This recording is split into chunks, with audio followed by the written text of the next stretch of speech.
बानू ए ये ए पाणी आणजा पाणी आणजा पण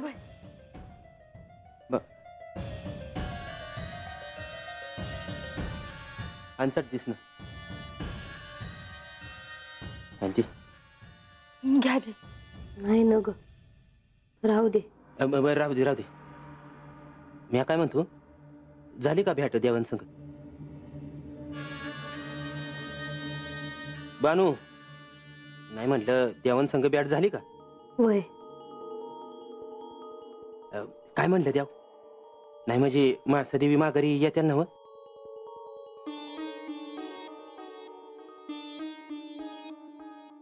हवं आता राहू द्या बरं रात झाली त्यासनी झोपू द्या उद्याच्याला बघूया अगं पर आता राहू द्या म्हणलं नव या आजी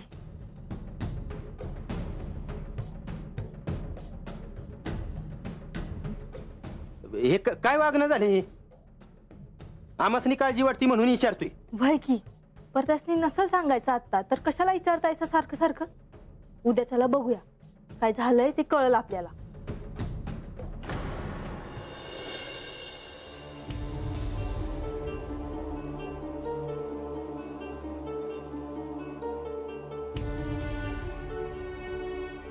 श्री खंडेराव इथे दिसत नाहीत आपण गडाच्या द्वारापाशी जाऊन पाहून यायचं का हो मलाही असंच वाटतंय चला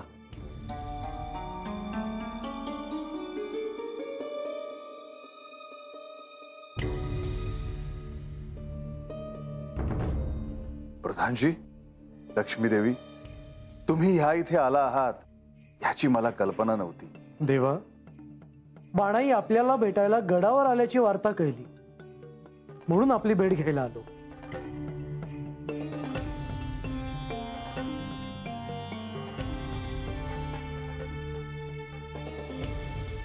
होय बानू मला आता भेटायला आली होती परंतु ती गडाच्या आतमध्ये आली नाही म्हाळसेने तिला अख्ख्याना व्यतिरिक्त गडावर येण्यास मनाई केली आहे आणि म्हणून तिने आतमध्ये प्रवेश केला नाही परंतु सर्व कुशल मंगल तर आहे ना म्हणजे तिच्या भेटीचं प्रयोजन काय होतं जे सर्वांच्या मनात आहे तेच की म्हाळसेने पुन्हा या जेजुरी गडावर यावं आणि त्यासाठी मी प्रयत्न करावेत असं तिला वाटत होतं प्रसंगी तिने थेट काही न बोलता तिच्या मनात काय चाललं आहे हे मला कळत होतं परंतु हे सारं आपल्यामुळे झालं आहे असं सर्वजण म्हणतील ही साशंकता तिच्या मनात असणार होय माधवा परंतु ह्या क्षणी काय परिस्थिती आहे हे त्या दोघी का जाणून घेत नाहीत हेच मला कळत नाही प्रसंगी आता मलाच ह्या साऱ्यापासून दूर जावंसं वाटू लागलं आहे कारण हे जे काही घडत आहे ते का घडत आहे हे ना म्हाळसेला शोधावंसं वाटतं ना बानूला त्यांनी त्यांच्या परीने ते शोधायचा प्रयत्न केला आहे देवा नाही लक्ष्मी देवी तेवढं पुरेसं नाहीये आणि जर ह्या अवतार कार्याची समाप्ती करायची असेल तर तितकंसं पुरेसं नाही ही एक प्रकारची साधनाच आहे आणि त्या दोघींनाही त्यासाठी प्रयत्न करावे लागतील आणि मगच त्या दोघी त्यांचा राग विसरतील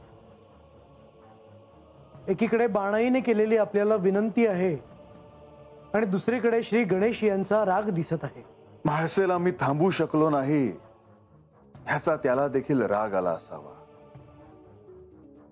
त्याचा हा राग अयोग्य आहे असं मी नाही म्हणणार ह्या कृतियुगातील शिवलीलेत श्री गणेश हा बाल गणेशाच्या रूपाने जेजुरीत अवतरला हा त्याचाच बालहट्ट आहे एक मात्र आहे ह्या क्षणी सर्वजण म्हाळसांना परत कसं आणता येईल ह्याच विचारात आहेत देवा श्री गणेश यांची भेट घेऊन त्यांना समाधान होणार असेल तर आम्ही त्यांची भेट घेऊन त्यांच्याशी बोलतो. नाही माधवा, मलाच त्याच्याशी बोलावं लागेल. मलाच त्याची समजूत काढावी लागेल.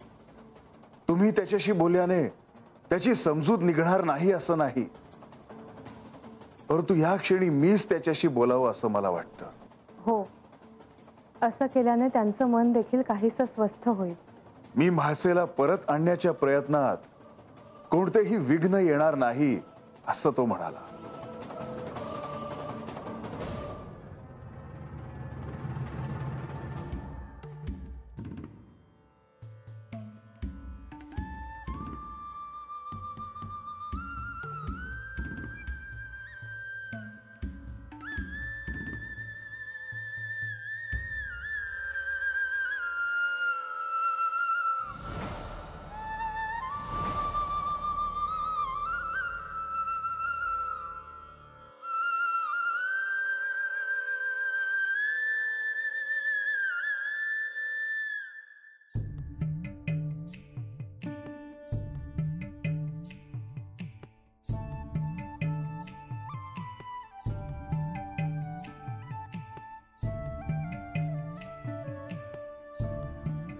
माते, तू जेजुरी सोडून का गेलीस? तुला माझ्यासाठी थांबावसे वाटले नाही का?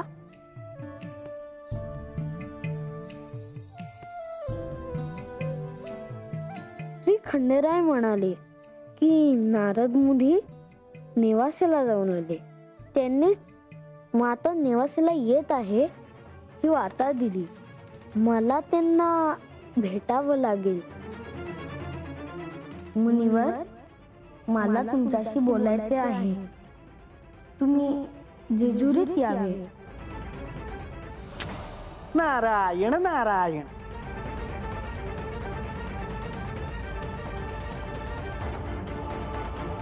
श्री गणेश, आपण मला इथे येण्याचे आवाहन केलेत. होय, मला तुमच्याशी महत्वाचं बोलायचं आहे. नारायण नारायण. अवश्य श्री गणेश. काही महत्वाचे कार्य आहे का? तुम्ही नेवासेला जाऊन वार्ता देऊन आलात की माता तिथे येणार आहे? हो. म्हणजे तुमची आणि माताची भेट झालीच असेल, हो ना? कशी आहे माता? मला आठवण येत आहे म्हणून मी विचारणा करत आहे. नाही श्री गणेश, माझी आणि श्री म्हाळसादेवींची भेट नाही झाली. मी तिथून गेल्यानंतर श्री म्हाळसादेवींचे नेवासे येथे आगमन झाले. जर मी गडावर असतो तर ती गेलीच नसती. मी तिला जाऊनच दिले नसते. मला तिची आठवण येत आहे. मला तिला भेटायचे आहे.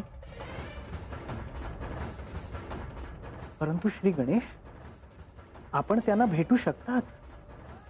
इथे नाही तर नेवासेला जाऊन. आणि श्री गणेश, इथे श्री म्हाळसादेवींना थांबवण्याचा सर्वांनीच खूप प्रयत्न केला, परंतु त्या त्यांच्या निर्णयावर ठाम होत्या. जेजुरीत पुन्हा येणार नाही असा त्यांचा निर्णय आहे. मलाच ह्यावर मार्ग शोधावा लागेल. तुमच्याशी बोलताना मला एक मार्ग दिसत आहे. नारायण नारायण. नेमके तुमच्या मनात काय आहे श्री गणेश? कळेलच, पण काहीही झालं तरीही मी मातेला जेजुरीत घेऊन येणारच. परंतु श्री गणेश, श्री म्हाळसादेवी त्यांच्या निर्णयावर ठाम आहेत. त्यांचे मन कसे वळवणार? हे खूप कठीण कार्य आहे. असेलही, पण तिला यावंच लागेल. मी त्यासाठी प्रयत्न करीन. मी श्री खंडेरायांना सांगेन. आणि आणि आणि काय श्री गणेश?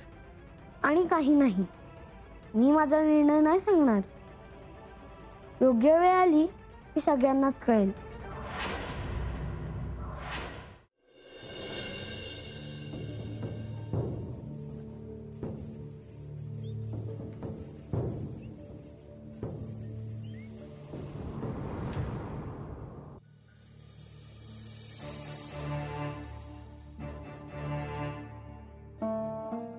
हे काय, आज लवकर आवरलंस?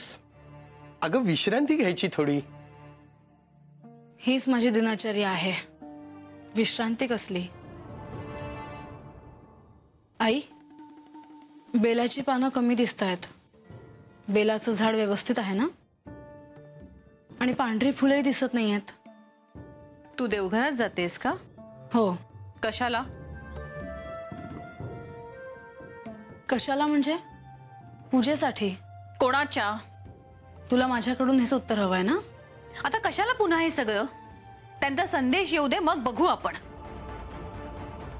आता कशाला त्यांची पूजा अर्चा? मायानंदा, अहो हे काय बोलताय आपण? काही झालं तरी ते साक्षात श्री महादेव आहेत. श्री मार्तंड भैरव आहेत ते. अहो, माझी लेक सासरून इथे एकटी आली तेव्हा कुठे होते तुमचे हे आराध्य? मी एकटे नाही आले आई. मला मनातून एका दिव्य ऋषींनी आकाश मार्गाने इथे आणून सोडले आहे. मायानंदा, ही शिवलीला आहे. ही इतक्या सहजासहजी समजणे सोपे नव्हे. मग काय करायचं? आपल्या लेकीला सुखी संसार देऊ शकले तुमचे आराध्य? आई, आपण आता यावर वाद घालायला नको. आजपर्यंत मी जी उपासना केली आहे ती दृढ व्हावी आणि सातत्याने सुरू राहावी एवढीच माझी इच्छा आहे. आजपर्यंत मी आराध्याकडे मागितलं, पण आता काही नाही मागणार. मायसा, माझी खात्री आहे श्री खंडेराय तुझी प्रतीक्षा करत असतील. अहो, पण त्यांनी इथे नको का यायला? अहो, म्हाळसाला इथे येऊन अल्पावधीच झाला आहे. ते स्वतः इथे येतील किंवा कुणाला तरी पाठवतील असा मला विश्वास आहे. मी पूजेसाठी जाते. विलंब होतो आहे.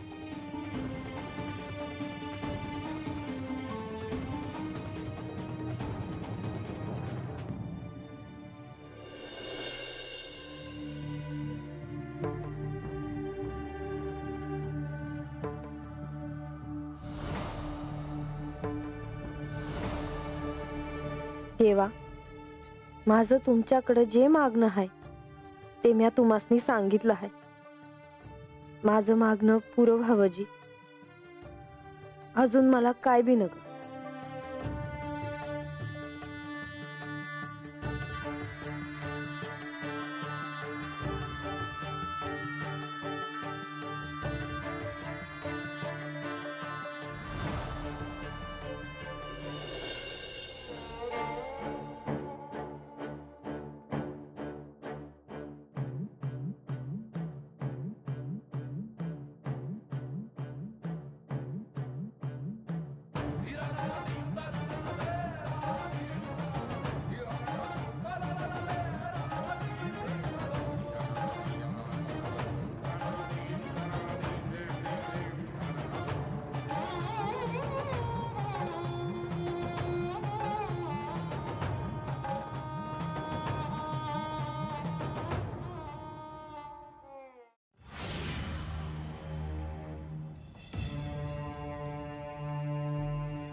आपण त्यांना भेटू शकताच.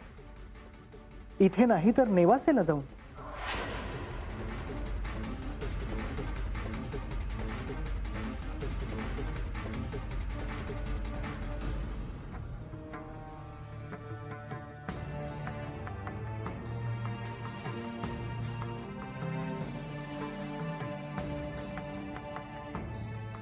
गणेश, तू अजूनही माझ्यावर रागवला आहेस? गणेश, म्हाळसा इथून गेल्याचे जसे तुला दुःख आहे तसेच ते सर्वांनाही आहे. आणि